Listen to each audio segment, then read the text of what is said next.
Holy Christ, Vivzie just sold Helluva Boss to Amazon Prime. Quickly, everyone, get the confetti cannons! And aim them all directly at Vivziepop's balls. What backwards logic world are we living in where the creators of Invincible get 2.5 cents worth of budget with which to animate this, but Vivzie gets another 4 billion euros deposited directly into her bank account with strict orders to use maybe 3% of it in order to summon season 3 of the Fursuit show? Stop giving her money, she's not doing anything with it. And don't you come to me with, oh hey look, she made a dragon, when we all know that your animators were far better before you fired them. I'm gonna lose me marbles, man. I genuinely can't believe I lived to see the day that Vivziepop sold out twice per episode. For those not in the loop about this travesty, first of all, you're a very wise human, and god I wish I had some of those brain cells lying around here somewhere. And secondly, to sum it all up, the deer from season 1 of Helluva Boss shat her goddamn pants and accidentally Grendel-mained her entire original cast and threw them out of spawn. That is to say, she fired them, for people who don't know what a Grendel is. It's a meatball. Her straight binning her original team was way more than bad enough, but then she immediately turned around and sold her soul directly to Corporate Greed 101. You know, the worst company. This, as far as I can tell, resulted in the replacement of any remaining members of her indie development team, because they weren't good enough apparently, even though that was disproven immediately. But it was an important step towards making Hazbin Hotel into what it is now. Soulless, sterilized, officialized corporate slop. The jokes are now mandated, and they can't be any good because that's illegal and it might offend that one Karen somewhere. Once Hazbin got munched by Jeff Bezos, I think that's the guy who runs Amazon, remaining fans of the franchise ran over to Helluva Boss, hoping the second season wouldn't be affected by the garbage writing disease that has clearly eaten all of Vivziepop's brainstem. Regardless of the season being shite, at least it's still the people's shite. No corporation to be found here, no sir, it's still an indie show, technically, and even though literally everything in the show is now awful, at least we can know that it still, at the end of the day, belongs to the people, the fans. But now, no, we don't even get that anymore. What little soul this show had, albeit a sad husk of its former self, has now finally blown away. I'm sure there's a few hardcore fans of Vivzie's work who will absolutely see this as a super epic business decision, as opposed to just straight corruption, which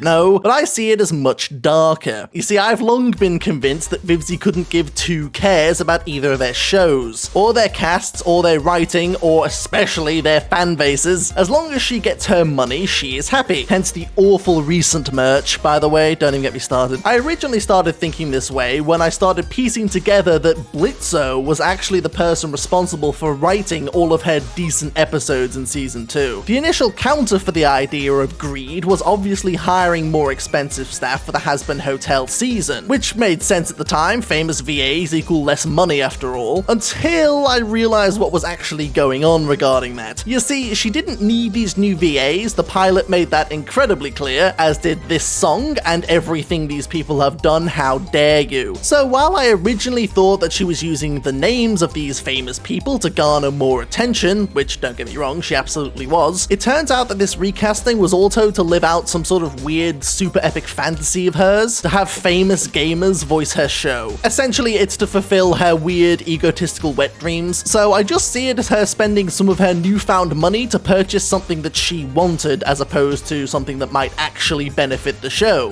which again, no. So that one little bit of insight then completely annihilates all argument that she isn't just the greediest human on planet Earth, selling the show to Amazon Prime absolutely solely for the money. Don't even get me started. Yes, the money would have gone towards the show, some of it, definitely not as much as you thought, but you're forgetting that the entire first season of Helluva Boss was made using goddamn crowdfunding, because holy shit, and was a million times better than this mess in all the possible ways. Yes, I know it's not that simple, I'm being dramatic, but it was certainly more simple than selling your soul to this. Oh, and by the way, it wasn't to promote her show either. She already had one of the most well-known YouTube franchises available since, I don't know, the fucking Duck Song hit theaters. And if she did want to get the show seen by more people, she wouldn't have signed up with arguably the worst streaming service available. She would have done the Rick and Morty thing and become available everywhere using 3 clicks of a mouse. Honestly, it's kind of sad watching this series die, knowing this is a essentially the last nail in the coffin for Vivzie's care for the show. It's officially not even hers anymore. It is now Amazon Prime, which honestly, I don't know, man.